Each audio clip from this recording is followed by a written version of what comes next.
Test, test. 1, 2, 3, 4. Check, check, check. Check, check, check. Test, test, test. 1, 2, 3, 4.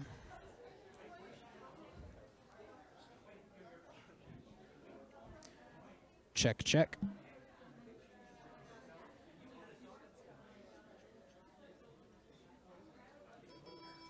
Test, test, check, check, check. 1, 2, 3, 4. We good?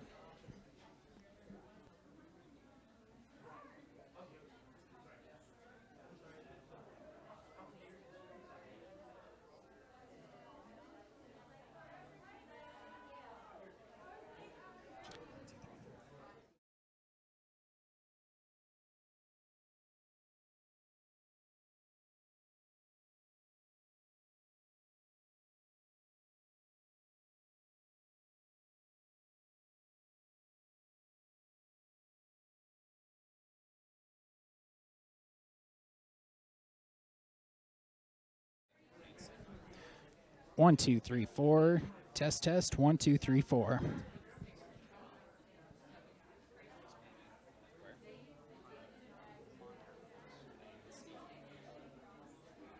Check, check, check, check. No, it's yeah. It'll be fine.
Apparently we chose a topic that's a little popular to discuss.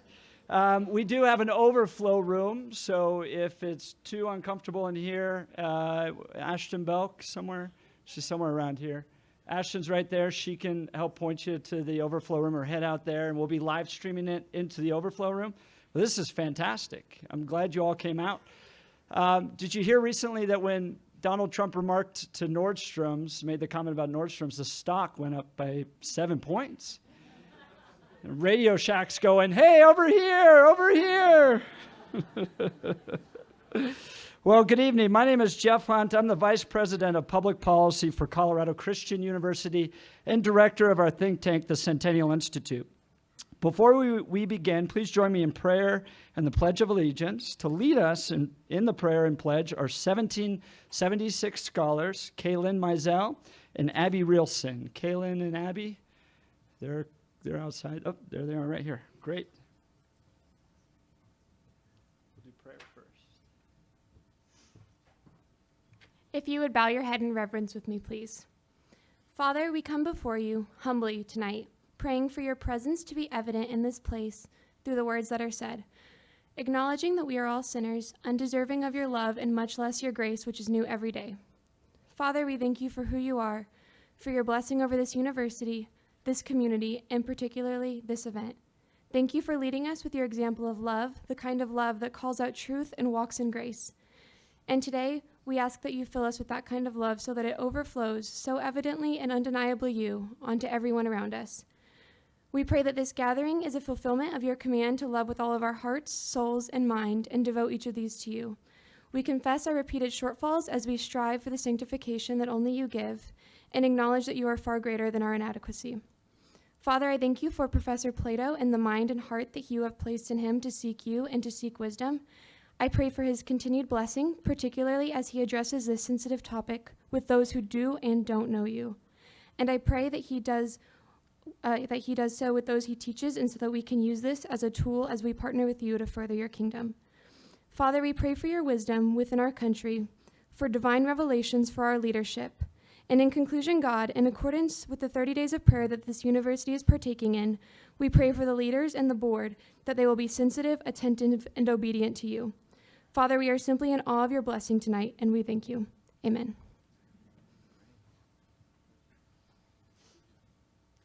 Please stand and join me in saying the Pledge of Allegiance.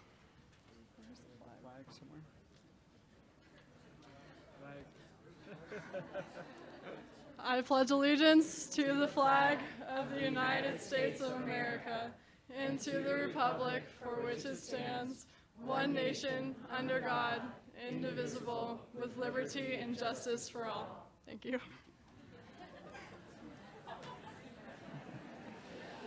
All right. A few upcoming announcements here real quick. Tickets for the Western Conservative Summit, July 21st through the 23rd, are now on sale. We are currently at record sales for this far out for the event. This is the largest gathering of conservatives outside of Washington, D.C., and you can get tickets at westernconservativesummit.com. Our next issue Monday on March 13th will feature my good friend Michael Weir, former head of Obama's Faith Outreach.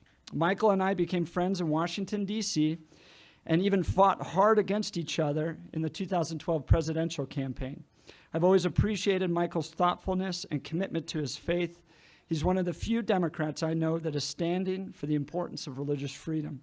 Michael will give an unvarnished account of faith inside the world's most powerful office and provides unprecedented insight into the most controversial stories of the last 8 years, including things like the contraceptive mandate. So we will be right back in here March 13th, and I hope you'll join us for that. The issue of transgenderism is a very hot topic in our culture today. How we as Christians respond is very important. According to GLAAD, which is a big LGBT lobby, and I wanted to use their definition of transgenderism. Transgenderism is a term used to describe people whose gender identity differs from the sex the doctor marked on their birth certificates. Gender identity is a person's internal, personal sense of being a man or a woman or someone outside of that gender binary. For transgender people, the sex they were assigned at birth and their own internal gender identity do not match.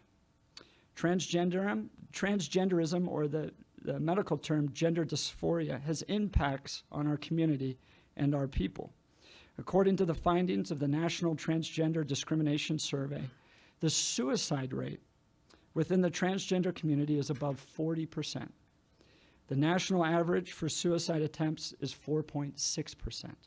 They are 8 times higher, 8 times more likely to commit suicide.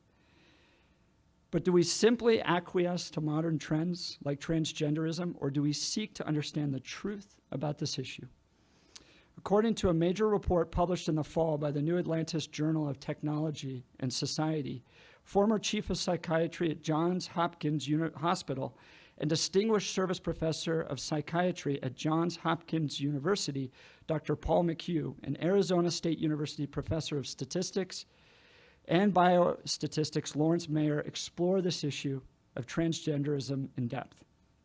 They state that the hypothesis that gender identity is an innate, fixed property of human beings that is independent of biological sex, that a person might be a man trapped in a woman's body or a woman trapped in a man's body, is not supported by scientific evidence. Compared to the general population, adults who have undergone, so these are people that have already gone through the sex assignment surgery, continue to have a higher risk of experiencing poor mental health outcomes. One study found that compared to controls, sex reassigned individuals were about 5 times more likely to attempt suicide and about 19 times more likely to die by suicide. Children are a special case when addressing transgender issues.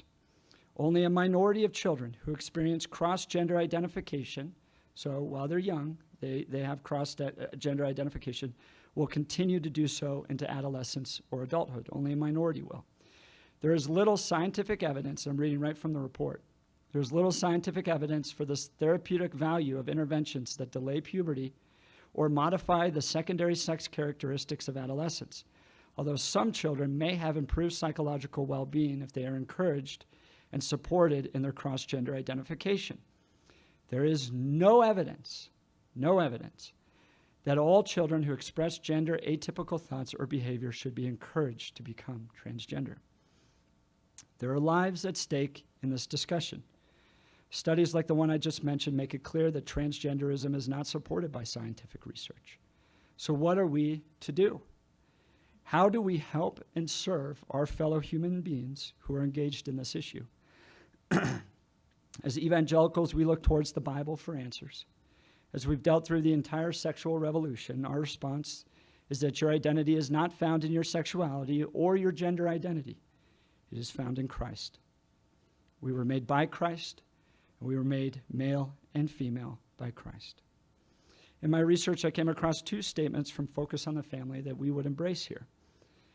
The modern transgender movement is systematically working to dismantle the reality of 2 sexes, male and female, as the Bible and the world have always known this to be. It is the transgender lobby. If the transgender lobby succeeds, there will be striking consequences for individuals, marriage, family, and society at large. While God's intent for sexuality and gender is being turned upside down, we must remember that those who struggle with their gender identity have lived lives of great pain, confusion, and rejection. And just as Jesus went out of his way to reach the outcasts of society, we are called to humbly share his love, embodied in the gospel, to lift them up in prayer, and to allow the Holy Spirit to bring about conviction, healing, and transformation. Tonight, Professor Michael Plato is going to help us understand the transgender movement in light of a larger post-human movement that's taking place on campuses around our country. Michael Plato is an assistant professor of intellectual history and Christian thought in the School of Theology at Colorado Christian University. He received his BA in philosophy from Trinity College at the University of Toronto, his MA in popular culture from Brock University, and his MTS in historical theology from Toronto Baptist Seminary. He's currently a PhD candidate in intellectual history and historical thought at the Free University of Amsterdam. He is an instructor at Ryerson University, Humber College, and Seneca College.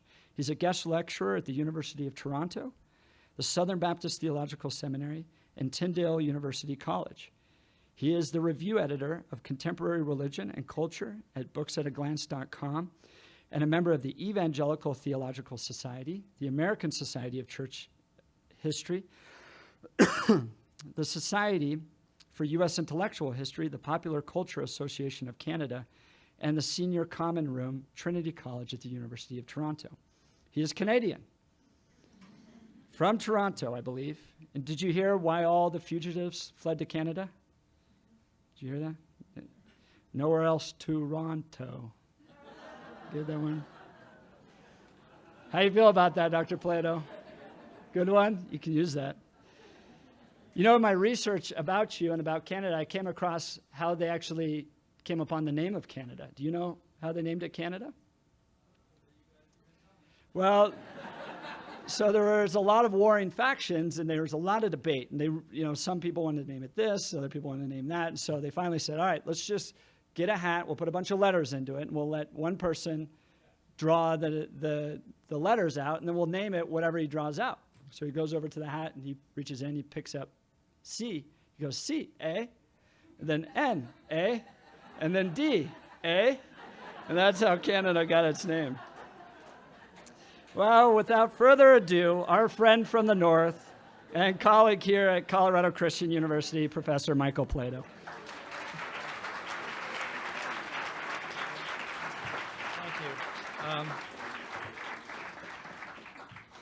Wow. Such a moving introduction. It is a little shocking. As an academic, you're not used to, the idea that people find what you have to say is interesting. Maybe you'll feel that way at the end of this, too. As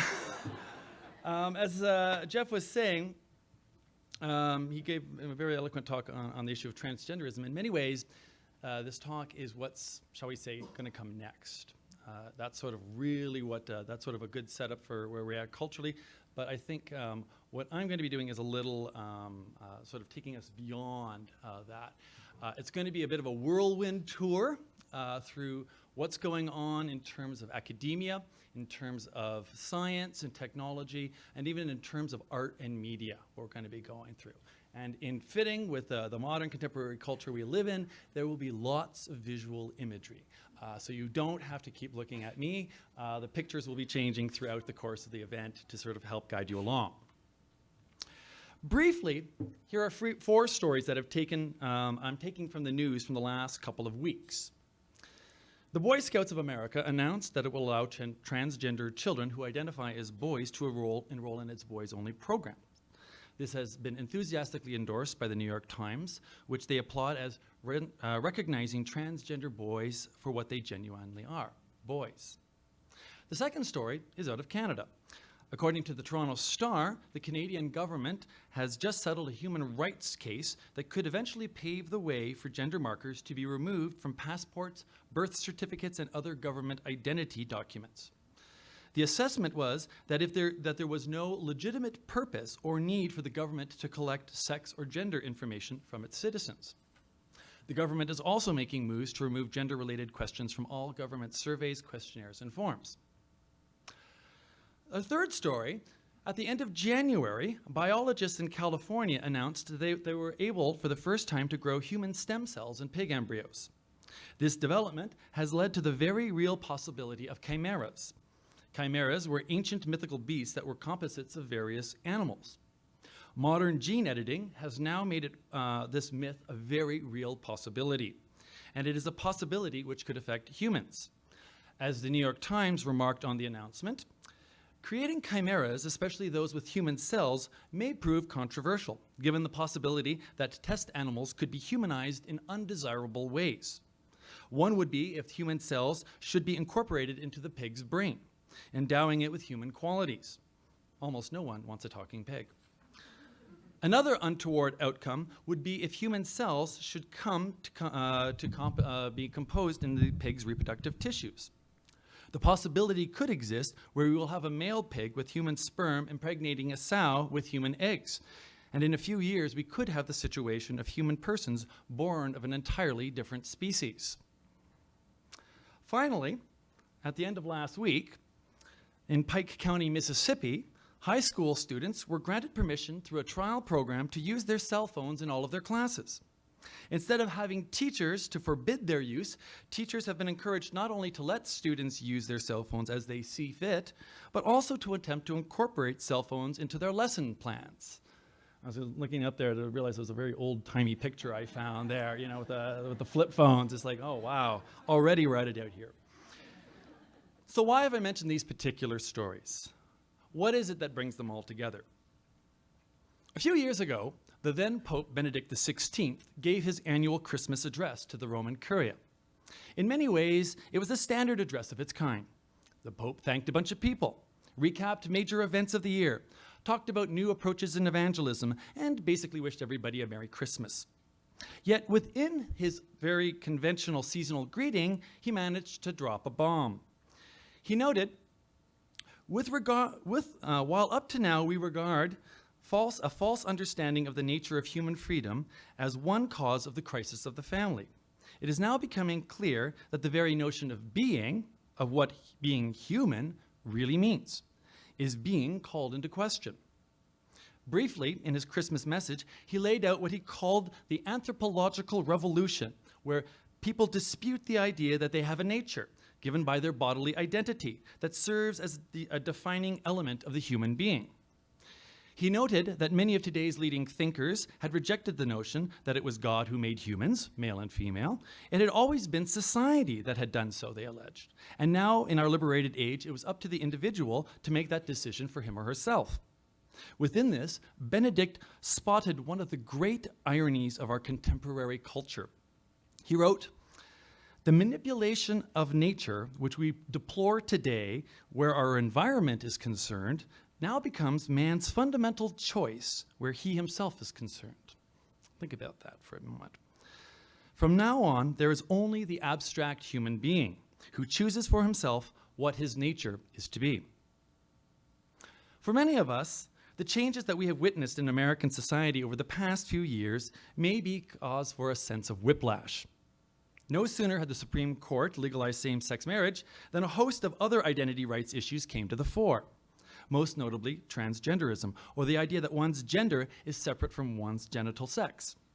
This idea has led to a host of hot-button issues, such as the use of public restrooms, proper pronoun use, military and athletics admissions, and the two of the issues that I mentioned earlier, the Boy Scouts admissions and gender identity on government documents. But along with these very public and social cultural changes, there have been a number of seemingly unrelated, even innocuous transformations that have gone on under the surface, as it were. Not only are we hearing more and more cases, such as the genetic editing of human and pig together that I just mentioned, but technology is seeping into our daily lives at an increasing rate as well.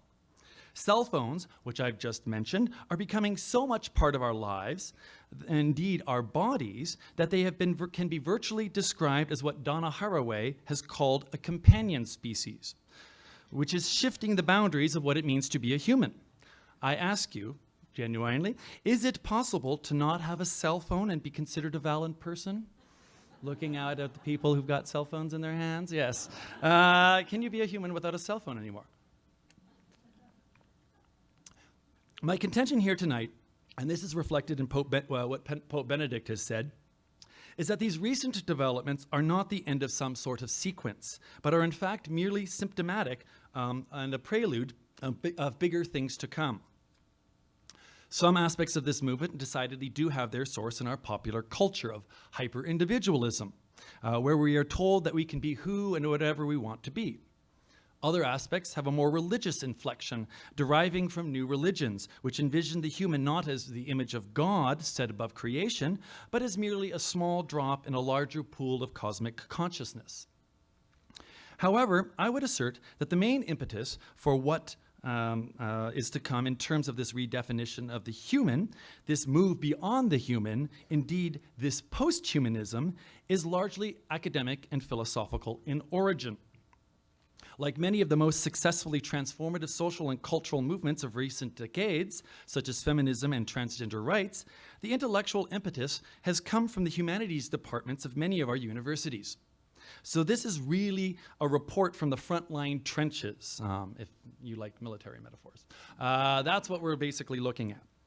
Now, due to the depth and the complexity and the breadth of the subject, I have decided to limit myself to delivering an exploratory and a definitional talk. I am simply going to convey what is going on, and what is likely to go on in the immediate future.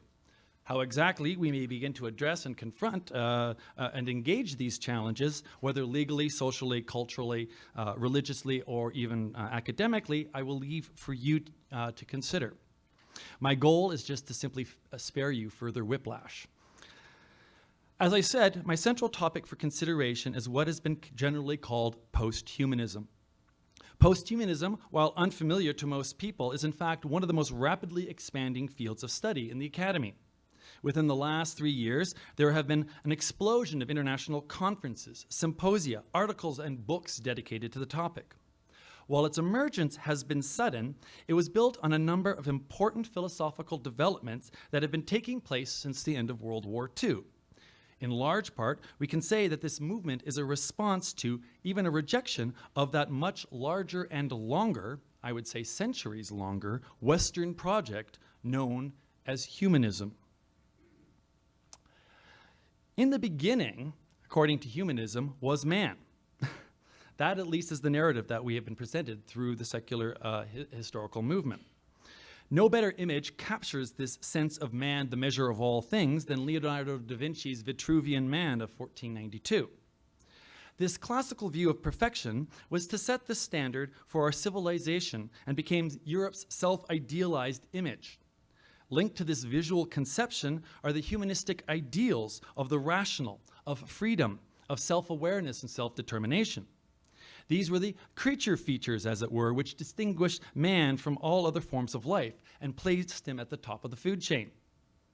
Importantly, the assumptions embedded in this ideal were said to be universal, and as such were not only inclusive, but also exclusive as well. This, at least, was the critique articulated when the ideal began to be taken to task in the 1960s and 70s, first by feminist critics. Essentially, these critics were asking, when looking at this picture, is this what I'm supposed to look like too? The feminist Luce Irigaray pointed out that the allegedly abstract concept of man was not only very much male, but also white, European, handsome, able-bodied, and young. What exactly did this idea share with the statistical average of humanity? This was her concern. Irigaray and others noted that if this model was to be regarded as universal, then the female, for example, could only be seen as particular, and therefore other. Other was to be different, and different was to be worth less. Being worth less, one was also therefore exploitable and disposable. Later post-colonial critics were to make the same argument with regard to race and ethnicity. One must concede that these critics of humanism, a humanism which had its origins within the secularism of the Renaissance, it might be added, do have a point. Jean-Paul Sartre, for instance, noted the connection between humanism, specifically its notions of rationality or reason, and violence. Reason is not exclusive from violence, far from it. The Canadian scholar John Ralston Saul, in his book Voltaire's Bastards, The Dictatorship of Reason in the West, demonstrated how humanistic or Enlightenment rationality apologized for violence as well as implemented it. We can, for example, see this most clearly in the horrors that were accomplished in the name of reason and social engineering of the slave trade at Auschwitz during World War II and in the gulags of Soviet-era Russia. This critique of humanism grew and eventually became known as the anti-humanist movement. Makes sense. Beginning first with the feminist and post-colonialist, it was later picked up by gender theorists and others. Anti-humanists did not entirely reject all humanist values. For instance, most of them favored the humanistic concept of freedom. But they did strongly resist humanism's normalizing conventions, which they saw as discriminatory. These thinkers were, of course, not operating in a vacuum. The groundwork for this rejection of humanism was first laid down by the German philosopher Friedrich Nietzsche. in the 19th century, when he sought to subvert the rationalist idea of knowledge, that there was an underlying order to the universe. Nietzsche was important because he was the first to refute the rationalists and open up the possibility for alternative styles of thinking. Most famously, Nietzsche's proposal was embodied in his concept of the Übermensch, or overman, or superman, which set for humanity the goal of transcending itself. Later, the French theorist Michel Foucault would build on this and Nietzsche's proclamation of the death of God, and himself proclaim the death of man. Foucault insisted that man is only a recent invention, and one perhaps nearing its end. What, of course, he was talking about was humanism. Humanism, as Foucault saw it, was everything in Western civilization that restricts the desire for power. As the Cambridge historian John Coffey noted regarding Foucault, this is a bit of a lengthy quote, but he does certainly have a very important point. He says, Foucault made it clear that he endorsed Nietzsche's view on self-creation. Sartre and the California New Agers had gone awry, he suggested, because they had introduced the notion of authenticity, implying that one had to be faithful to one's true self. In fact, there was nothing within or without to which one had to be true. There's nothing within oneself that one had to be true. Self-creation has no such limits. It was about aesthetics, not morals. One's only concern should be to fashion a self that was a work of art. Humanity, in fact, had no essence to it, and neither did the person. There was nothing quintessentially human or deep within ourselves that we had to uncover. We were what we made of ourselves. Post-humanism is that moment which marks the end of the conflict between humanism and anti-humanism, and the beginning of a quest to find a replacement. The post-humanist perspective rests on the assumption of the decline of humanism and the end of the European Enlightenment, but rejects the despair of modernity and instead looks to alternative possibilities. In this sense, it sees itself as largely optimistic. Grounding itself in the liberation movements of the last century, such as the civil rights movement and the women's rights movements, developments in science and technology, as well as Foucault's project of self-creation, it builds on the anti-humanist legacy towards a new vision of what humanity could be. A significant move in this direction was the publication of Donna Haraway's Cyborg Manifesto in 1985. For Haraway, the cyborg, a creation of science fiction, is an in-between creature between the human and the machine, that is neither human nor machine, but both also a human and a machine. For Haraway, the cyborg was a model on which boundary breaking could occur. Not only did she see this affecting the boundaries between male and female, which we have seen happening in transgenderism already, but we also see it happening between human and non-human, organism and machine, the physical and the non-physical, and even between technology and the self. For Haraway and others to entertain such possibility required a seismic shift in the nature of reality. And that shift began to happen in French thought in the 1960s. A number of students of Louis Althusser in Paris started reading the Dutch philosopher Baruch de Spinoza and his idea of monism in their quest to find an alternative. Monism means that the universe is made up of one thing and one thing alone: matter. Matter, which is intelligent and self-organizing. In a monistic universe, according to Spinoza, matter, the world, and humans are not dualistic. Spinoza was reacting against Descartes' mind-body division and said that the mind and body were the same thing. And as there was no difference between the mind and body, there was likewise no difference between the person and the world and God. We are all one. In religious language, monism has been described as pantheism, or the belief that we, the universe, and God are all the same thing. Most of the neo-Spinozists, however, have dropped the reference to God and advocate an essentially atheistic monism. Monism becomes the foundation for a post-humanism because it avoids the human-centeredness of humanism by its emphasis on the unity of all matter in the universe.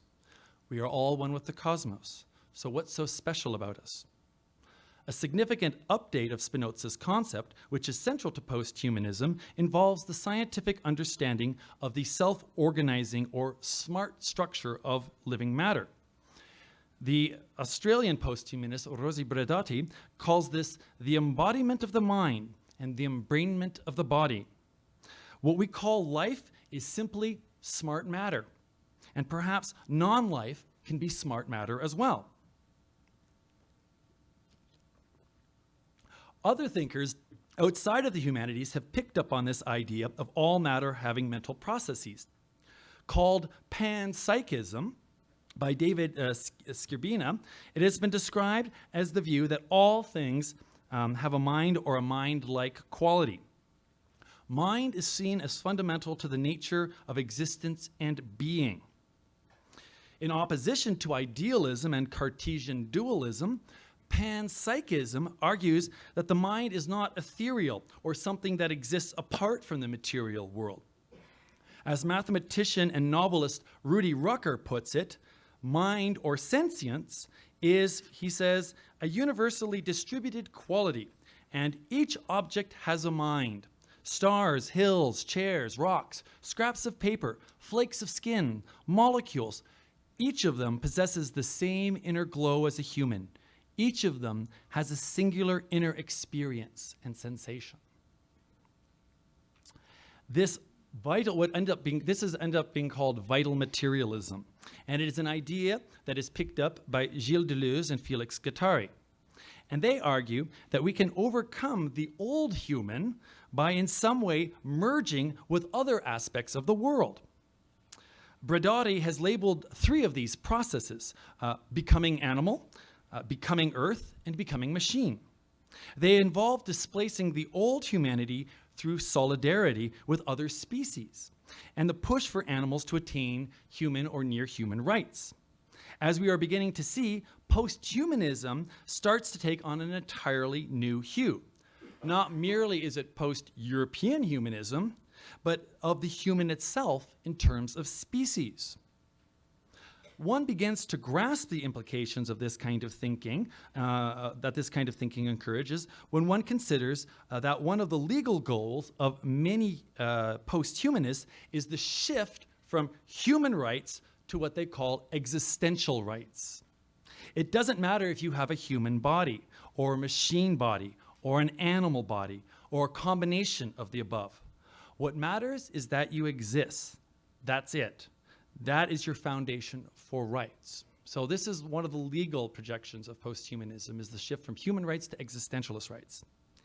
And we're beginning to see this already happening in the real world.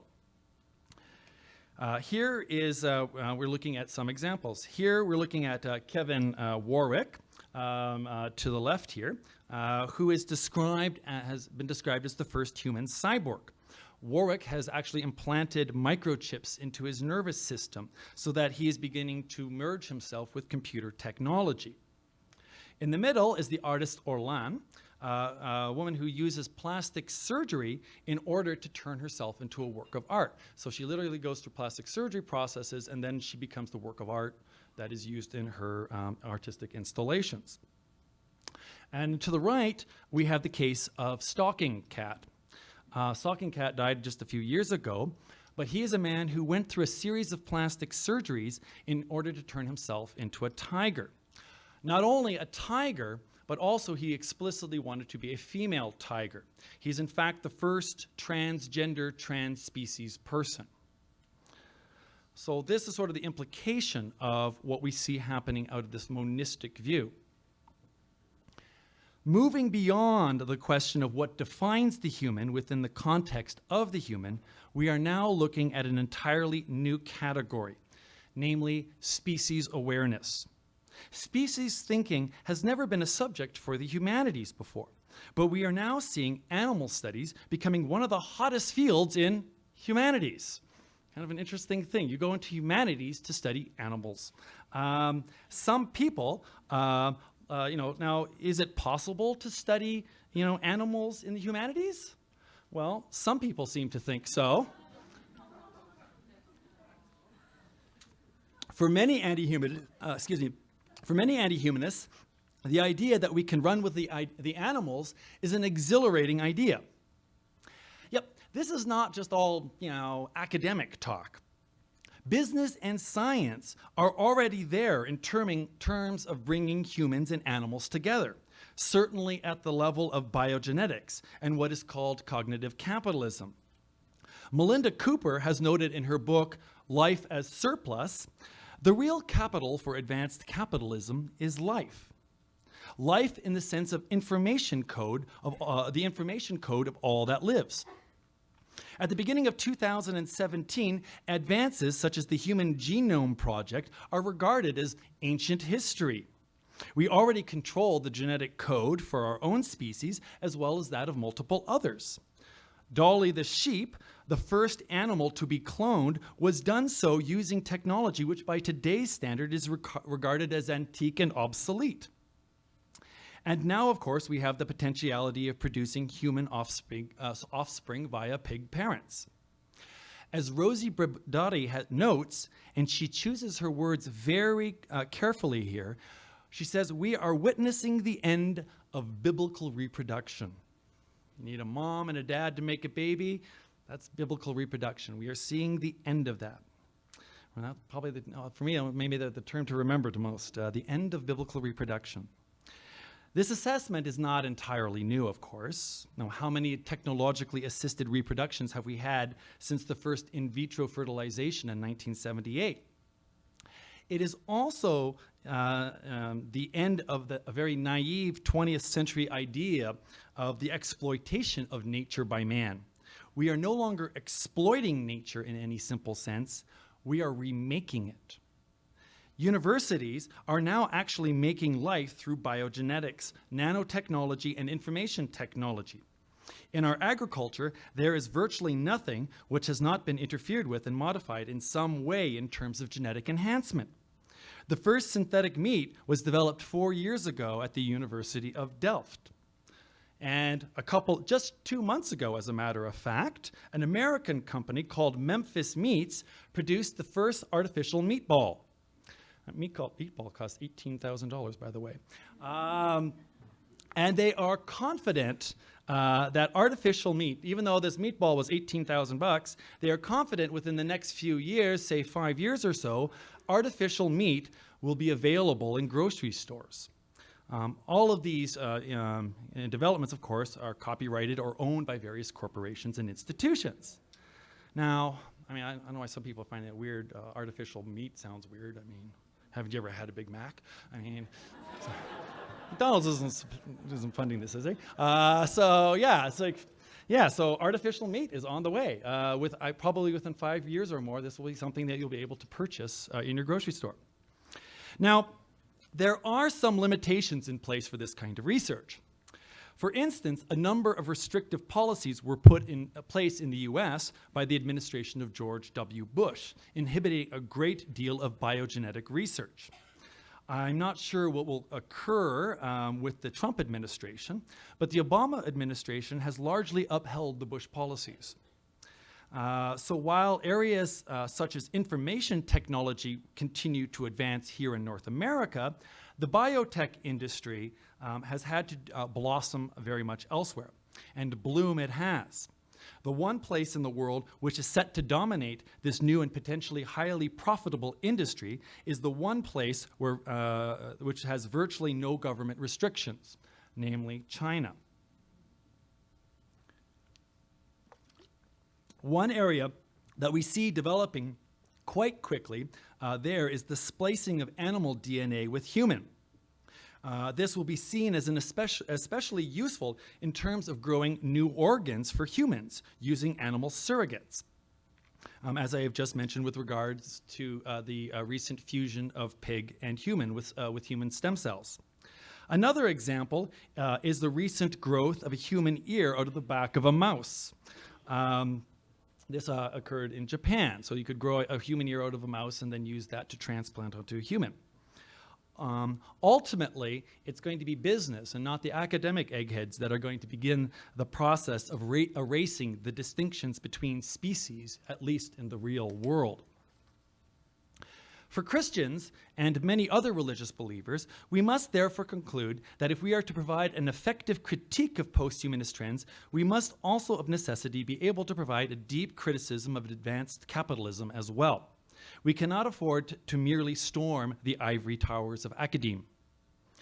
If it's any consolation, most of the left-leaning and liberal posthumanists in the ivory towers are beside themselves with grief over their own complicitness with corporate interests. The overwhelming bulk of this kind of research into these areas is not done in corporate labs, but in university research departments. The universities themselves, ever in need of new funding, have sought to capitalize this and turn themselves into for-profit research centers.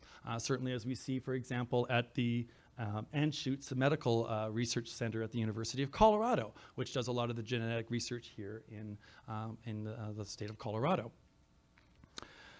Now, this convergence of humanity with technology is an essential feature of much of post-humanist thought.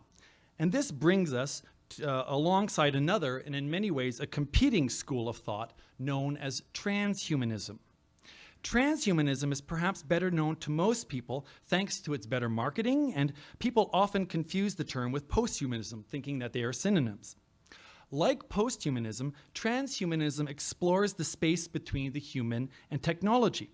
But while posthumanists look to technology as a means of merging with the rest of the world, transhumanism sees technology as evolution, advancing the cause of the human. In a sense, transhumanism is merely humanism by other means. Transhumanism ultimately accepts the major premises of humanism, that the individual is autonomous, reason is a key marker of personhood and identity, and the human is not enmeshed in the world. In some ways, it is an intensification of humanism, arguing that perceived limitations, such as biology, can be overcome by technological means, resulting at some point in the future in an advanced human form, with typically greater intelligence, greater longevity, and greater well-being. It can be argued that within the transhumanist movement, there is a fundamental goal of achieving immortality through technology. Perhaps even more so than in posthumanism, the religious ambitions of transhumanism are nakedly apparent. Transhumanist proponents regularly invoke religious language, talking of immortality, the spiritual capacities of technology, and humans becoming godlike. Zoltan Istvan, a major cheerleader for the movement and the Transhumanist Party candidate in the US presidential election of 2016, and I don't know why he wasn't here. I would have been in the front row with popcorn if you had him speaking at the Centennial Institute. He is fantastic, by the way. He goes all over the place. It's amazing. Istvan speaks enthusiastically of the day when we will all become immortal cyborgs, human brains preserved in mechanical bodies. Yeah, I'd like to see Trump argue that in a debate. Yet it is also a different kind of spirituality from posthumanism. Much of the transhumanist project is geared toward developing technologies that could eventually lead to substituting flesh with biomechanical material, or of downloading the human mind into computers, or integrating human minds with one another via network hookup. If posthumanism is a new and sophisticated form of pantheism where all is connected and one, then transhumanism is cutting-edge and technologically savvy Gnosticism, where the body is seen as disposable, repugnant, something to be overcome, and the mind or intellect is that which is ethereal and needs to be freed or shifted to ever higher planes of existence. It is not surprising that many within the movement are deliberately forging transhumanism into a legitimate religion. Though most transhumanists still shun the word religion, which they feel must be connected to a belief in a higher being, as well as operating within the confines of oppressive dogma and institutional structures, they nevertheless are beginning to speak of it as a religion-eclipsing philosophy. The World Transhumanist Association, which recently rebranded itself as Humanity Plus, and that's their logo, describes transhumanism as, quote, a class of philosophies of life that seek the continuation and acceleration of the evolution of intelligent life beyond its currently human form and human limitations by means of science and technology. Now, while that might sound a little dull, the transhumanist Dirk Brouwer declares that this is, as he sees it, quote, the single most momentous event in 1 billion years. So I don't know what else has happened in 1 billion years, but apparently this is the most momentous thing, according to him. Now, while most transhumanists come from the science and engineering fields and could largely be described as atheistic, not all of them are. Some religious groups have also attempted to jump on the bandwagon. While there are some Christian transhumanists, the movement seems to be particularly potent amongst Mormons. The Mormon Transhumanist Association, while not officially endorsed by the Latter-day Saints Church as of yet, is at least warmly encouraged by it. The MTA meets regularly just across the street from Temple Square in Salt Lake City. And speaking personally, having listened to a number of their lectures, particularly online, that are posted by the group, transhumanism does seem to have a rather uncanny fit with Mormon theology, particularly their concept of theosis, which is the process by which human beings become gods. Now, I have spent the past while attempting to draw a picture of where this new and emerging movement came from, what essentially it is saying, and attempting to show you its theoretical groundings. Yet, despite the newness of much of this terminology that I've been giving to you, many of the concepts should not be totally foreign to you. In fact, much of our media and its cultural products have been getting us ready for the post-human future for some time. Hollywood has been preparing the way for post-humanism. The sociologist Ulrich Beck once talked about the preponderance of disaster movies, about the destruction of humanity. Films such as Armageddon, Deep Impact, Independence Day, 2012, The Day After Tomorrow, and on and on. And he noted that this trend largely manifested a latent fear that humanity may somehow be coming to an end. Some movies show more directly the transformation of the human through the union with the other. The Alien movie series, starring Sigourney Weaver, demonstrated this by showing the merging of the human with the alien and the monstrous. In the first 2 Alien movies, humans are used to birth alien creatures. The alien, the other, is inside of us. In the 3rd film, the main character of Ripley, played by Weaver, literally becomes the mother of an alien. And in the 4th movie, Alien Resurrection, for those who keep up on these things, Ripley is resurrected biomechanically, but with her genes completely fused with the alien creature. And we witness the birth of a human-alien hybrid, an entirely new species that takes the human and something else beyond to the next stage. And we can sort of see, that's a little dark here, but you can kind of see that's what she's holding there, is this birthed creature, which is part human and part alien. More pleasantly, of course, there's Star Wars.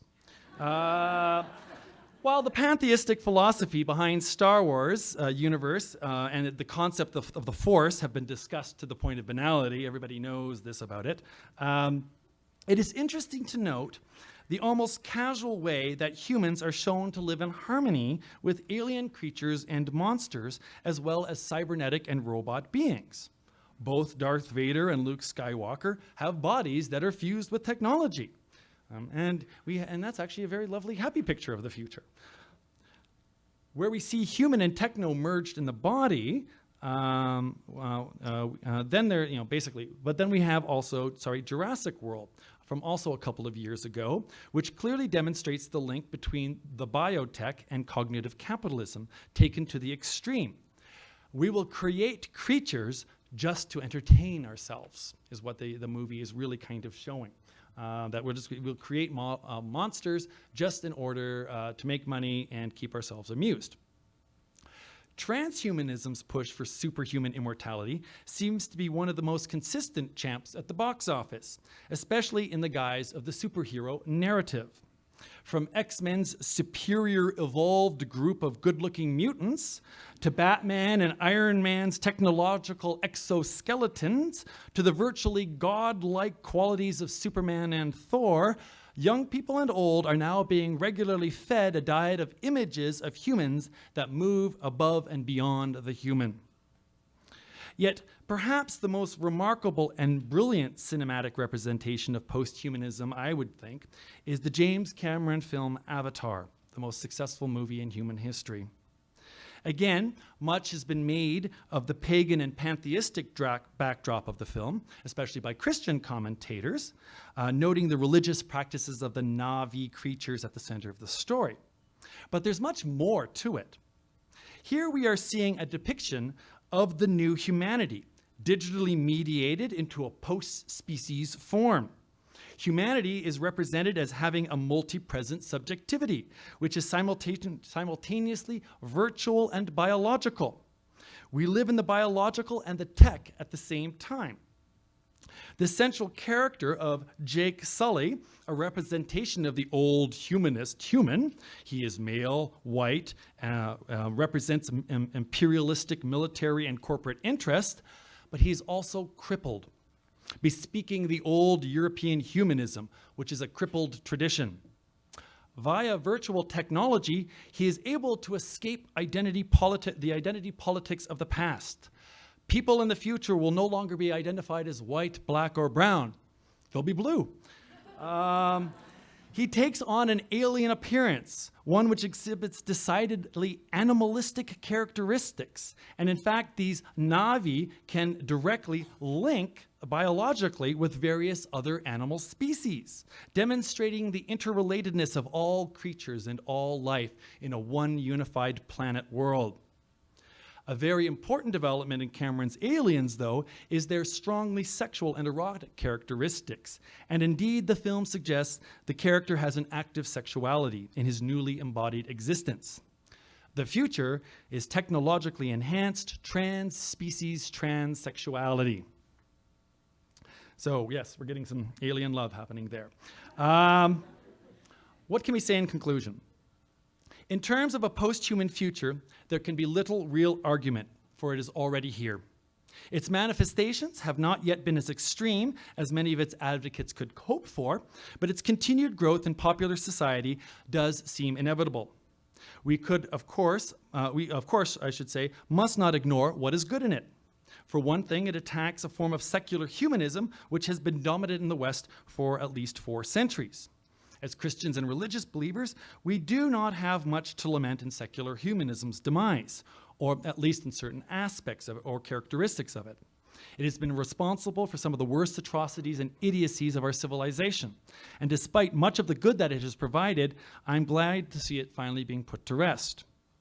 It also brings to attention just how much our lives are in fact connected to technology and other species. As a person who loves both dogs and robots, I applaud this. At the same time, the new post-humanity does not appear altogether the most amenable substitute. It is already meeting us, and aggressively so, with many new challenges, and may in fact prove to be a more worrisome opponent than humanism ever was. In one of his most significant and prophetic books, The Abolition of Man, C.S. Lewis foresees a future where, he says, mankind is to be cut out into some fresh shape at the will of some few lucky people in one lucky generation which has learned how to do it. Lewis feared the advancements he saw science producing all around him in his day, and he thought they would be their application to humanity would be disastrous in terms of its consequences in the future. He modestly suggests that science must be exercised with restraint and guided by older and wiser human traditions. That many transhumanists would hear these as fighting words, which should be of no surprise. And we can certainly see the possibility of near future political battles over the employment of certain technologies, such as cloning, implants, and cross-species bioengineering. Yet what seems to have gone even beyond Lewis' predictive abilities was the redefinition of humanity out of existence altogether. But this redefinition is perhaps in the end only symptomatic of a much deeper and much more abiding trouble in the West.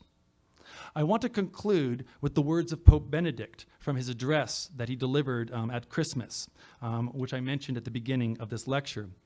Benedict writes at the end of his speech, "When the freedom to be creative becomes the freedom to create oneself, then necessarily the maker himself is denied, and ultimately man too is stripped of his dignity as a creature of God, as the image of God at the core of his being.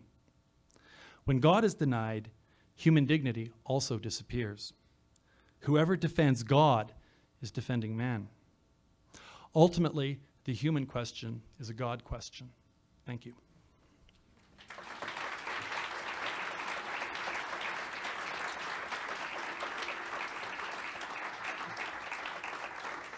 I don't know. Do we want to do questions? Okay.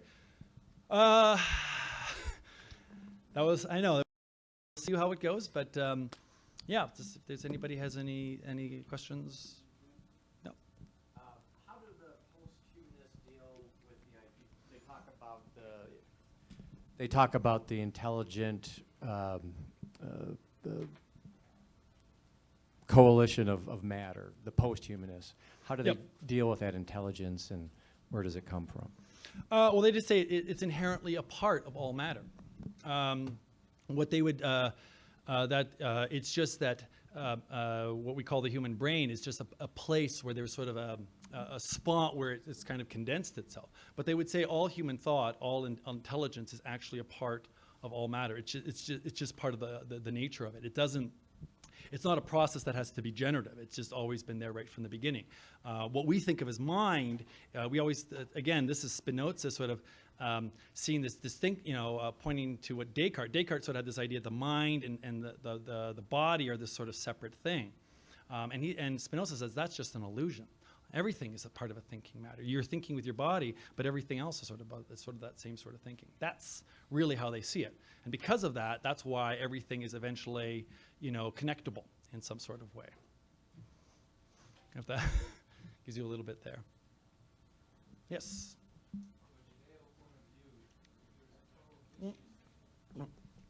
Pass. From a Judeo point of view, there's a prohibition of having anything to do with pigs. Yep. So what I find interesting is that through my studies, there are certainly species that have more in common with the human genome than a pig. So then why is a pig selected? That I don't know. You would have to, it was a big a pig bioblast, but I would not, that's sort of beyond my terrain of expertise.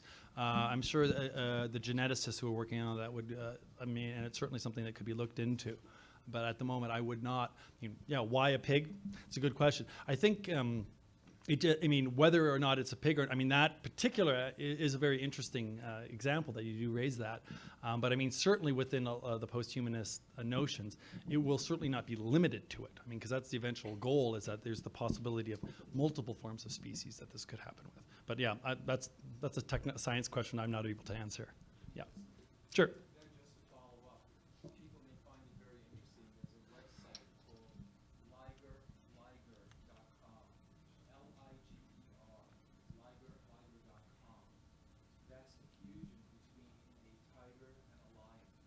And what's also interesting about this is that with respect to the telomeres that control perhaps age, but there is a genes that specifically turns off growth factor. So we as humans, we have a gene that regulates our height and our growth. This particular creature that's created, that's been turned off. So you have giant cats. Mm-hmm. Yep. Yeah, it's not just humans, but all sorts of multiple species. Yes. I was wondering if you could speak more to the interactionism between existential rights and transhumanism, because do you think that those will be able to interact with each other successfully in the future? Because I think about the mouse with the ear with existential rights. I don't think they would make a human grow an ear for another human. Yep. So do Well- you think that they can work together? No, that in a I'm lot of wanting ways. them to, but- In fact, the transhumanists and the posthumanists are often fighting one another. Okay. Yeah, no, that's a good, I maybe should have elucidated. They're both, this is one of those things, I'm academic, I'm very fussy about terminology, because there's a lot, post-human transhumanism often get sort of blended together, but post-humanism has a very different philosophical agenda from transhumanism. Transhumanism, like I said, it's basically kind of humanism by other means. It's just sort of, it's the idea of the old ideas of progress and, evolution, and we're going to make the next step. It's really all about, we'll exploit whatever to make us humans better and better. Posthumanism rejects that altogether, saying that is a falsity, that's a charade, and we should be trying to get something that is unifying everything together. So, yeah, for the posthumanists, they would not be very particularly keen on the idea, again, of animals being exploitable for human organs. But that's definitely a transhumanist. So they're very much two movements that are going in different directions, and like I said, they're often at odds. They often clash with one another. Yeah. Also, I'd say posthumanism, just to give you an idea, you find most posthumanists are within the academy, within universities. Transhumanists like Zoltan Istvan usually have their own private companies or their own private institutions, like the Mormon Transhumanist Association. They're independent, like institutes or that kind of corporations, that kind of thing. Brandon first, and then yeah. Oh. So throughout the 20th century, oftentimes the great dictators of the world of the 20th century focused a lot on eugenics, and that was in their goal to perfect humanity. In what way would you see this as connected to that? Would you see this as a extension of the eugenics movement? That's a very good point. And I would be very interested, certainly to hear what somebody like Istvan would say on that, because they would say, well, first of all, I mean, the transhumanists would certainly try to diminish the concept of sort of a racial superiority. And most transhumanists tend not to work so much through genetic means. Transhumanists generally seem to go more to the merging with other forms of technology. So like I said, there can certainly be some genetic aspects of it, but they probably wouldn't be, going directly for the same idea of eugenics. Though you certainly could see that the implications are clear that there is a connection. But like I said, a lot of it would be like, how can we fuse the human mind to a computer, for example? That's very much an idea there. But that's a good point. Did you have somebody? Yep. Okay. Yeah, the microphone's coming up.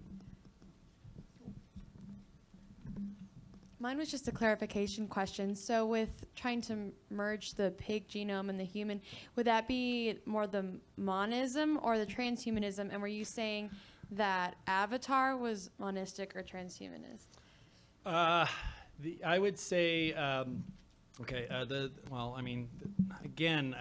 what's happening in the science is not directed by these movements, okay? The science is doing what the scientists are doing.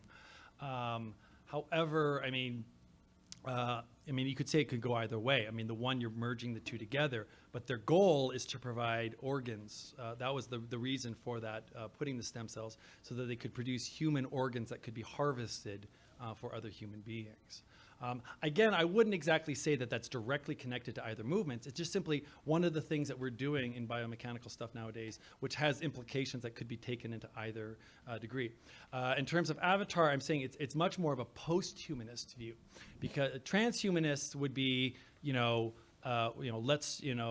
trying to think of a good example, that terrible new Johnny Depp movie. His last one, where he had his brain transferred over to the computer system. That's definitely a transhumanist kind of concept. Avatar, the whole idea is that he's leaving his body, but he's merging with another species. He's becoming another species, and that species links with other species and merges with the entire planet. So for me, in many ways, Avatar is a textbook of modern post-humanism. So I hate microphones, sorry. In the Abolition of Man, Lewis also talks about how like man's continuous motivation to conquer nature actually turns into nature conquering man because it gives it a bigger domain. Do you think that transgenderism and like transhumanism and stuff like that is kind of a result of, instead of man conquering nature and being able to like become one with nature, it's more of nature conquering man?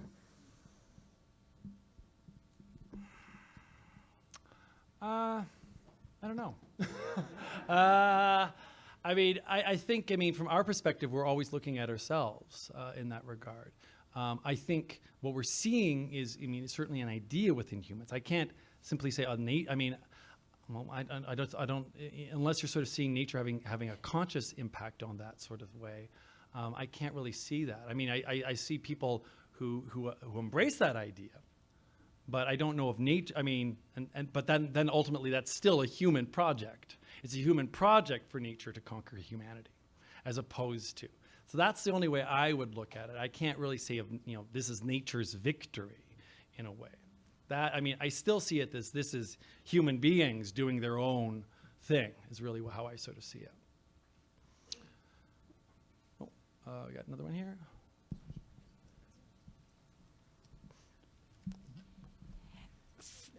After all you have presented to us, obviously all these movements and what is projected, what you have projected for the future, this is anti and God created. Now, as Christians, we can stand on the Word of God. Mm-hmm. But do you have any suggestions as to what the Christian world, in its composition of various churches and organizations, how do they approach this? What is their response? What is our response as the Christian body to be? That's what I'm hoping you'll come up with an answer to. That is this is so new. We're only just beginning to come up with an answer to that. And that's why I'm not providing any answers here. I'm just showing you the way things are and what's going on. This is now the job for the church. This is now the job for our thinkers, our theologians, our pastors, our church communities to start to engage. I'm just telling you what's going on in the world, and now it's time to sort of, and I want to present, and I've tried to do it as fairly as possible and as generously as possible. I do think the people that are presenting these ideas, they're passionate and convictional in their belief. I've met people like Rosie Bradati, and she's a wonderful woman in many ways, and they're very much, they have a passion for what they do, and they believe it's right. And I wanted to present that to us, but now it's what we've got to start to do. I think one of the problems we've had is that in the church, we've really lost our anthropology. From the early church spent a lot of time, particularly in terms of trying to understand Christ, to develop a Christology. We had to understand, because Christ, I think we could say, and maybe this is the starting point, Christ is ultimately the embodiment of what a human being should be. If we want to know what an idea of a human should be, Christ is who we look to. And that's where we're going to start. But it's up to the theologians and the pastors to start to work from there.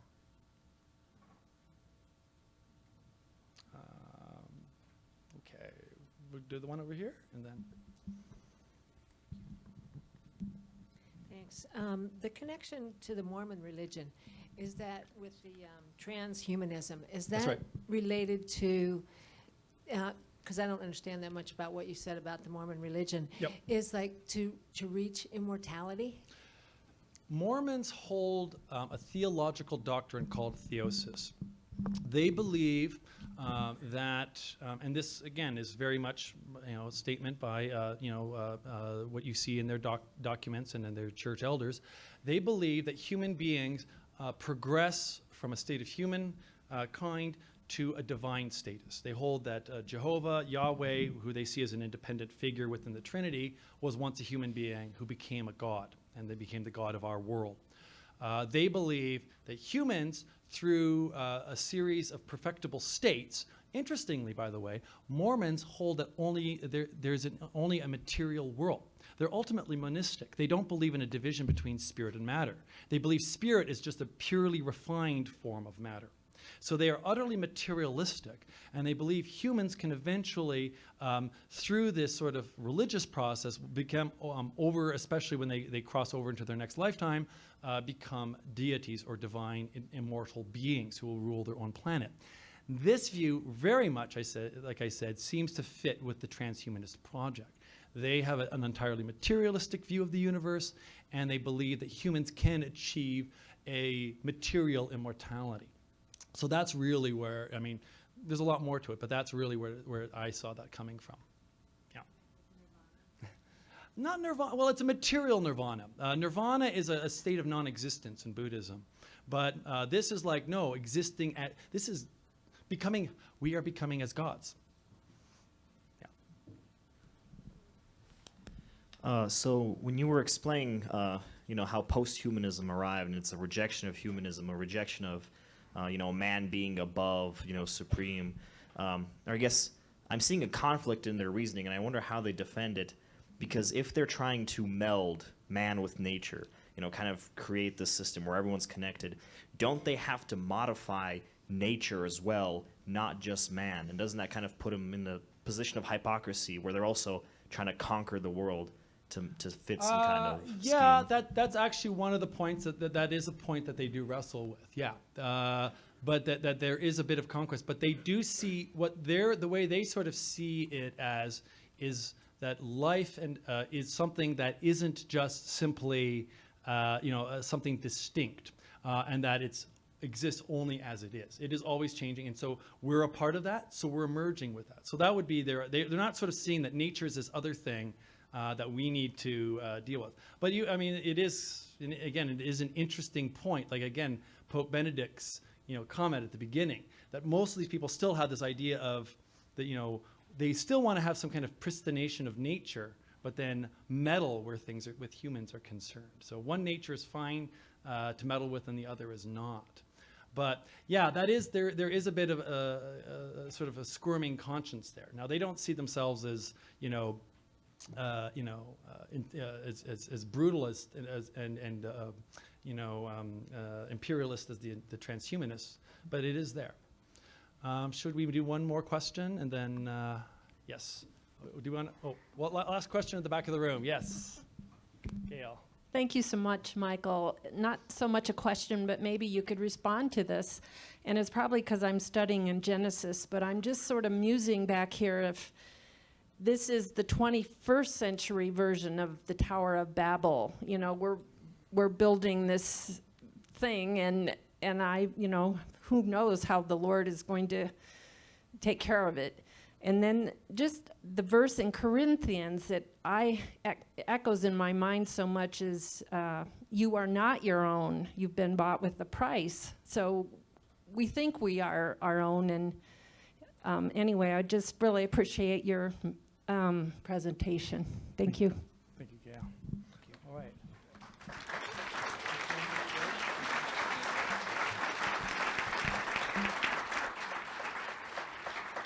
We just have a few minutes here as we wrap. I think for those of us, I have a philosophy degree, and that was still like eating a steak dinner. That was a lot of information. But I think what's important to remember is that as conservatives, we place an emphasis on the permanent things, on natural law, what God has created. And out of his wisdom, he's created something good. He created a male and female. Both of those are wrapped up in the image of God. And we started today with a notion of transgenderism and moved to transhumanism. And what Professor Plato was brilliantly able to show is that this is a much larger conversation across our communities, that transgenderism is one aspect of that. While not all technology is bad, I mean, it's helped us. We have the longest lifespan out of any generation that's ever existed. It's also created to a lot of problems. For one that comes to mind is the fact that we've more or less essentially eliminated Down syndrome people off this planet because of our technology and our ability to identify that gene. So it's done both good things and it's done very terrible things. And so we have work to do as we understand these movements But I think we go back to the role of natural law, we go back to the role of the image of God, and we try to help our communities navigate these new issues. I mean, think about it. Even 5 years ago, if we had done a talk on transgenderism, nobody would have shown up to it. It's not that big of a deal 5 years ago. Now it's on the front of all of our minds and something that we deal with here at Colorado Christian University in the press as well. So we need to continue to think through that in light of this last quote that he had up there, the notion of the image of God, the notion of permanent things, the notion of natural law, and how God in his wisdom has created things, while also recognizing that progress can be very good, just has to be done in wisdom. I did want to point out, we did put together this Trump-Pence policy recommendation. This was a big project of the Centennial Institute. Some of the recommendations in here include bioethic recommendations that came from Professor Plato. This is available on our website. There's 20 different issues we cover, everything from national defense to the Second Amendment, crime, economics, education, religious freedom, marijuana, poverty and opportunity, sanctity of life, trade. All these, we provided very specific policy recommendations for the Trump-Pence administration. So if you're interested in, this will be a point of interest with regards to the Trump administration. The Obama administration got rid of the President's Council on Bioethics. He created a separate council, but it didn't have the policy recommendations like the Bush administration did. So this is all going to affect us. As you know, the Obama administration opened wide doors on stem cell research, which Bush had put restrictions on. So how that plays out in the Trump administration is something to be seen. But I am grateful that you all came out here. I hope that we give you some stuff to think about and reflect upon, this larger movement. Professor Plato, we often joke, if you come to Colorado Christian University, you get to study under Plato. So one of the feathers in our cap here at CCU, and he did a wonderful job tonight. So I hope you all join us in just a few weeks for Michael Weir's. We talk about the role of faith in the Obama administration. Until then, have a blessed night. Thank you so much for coming out.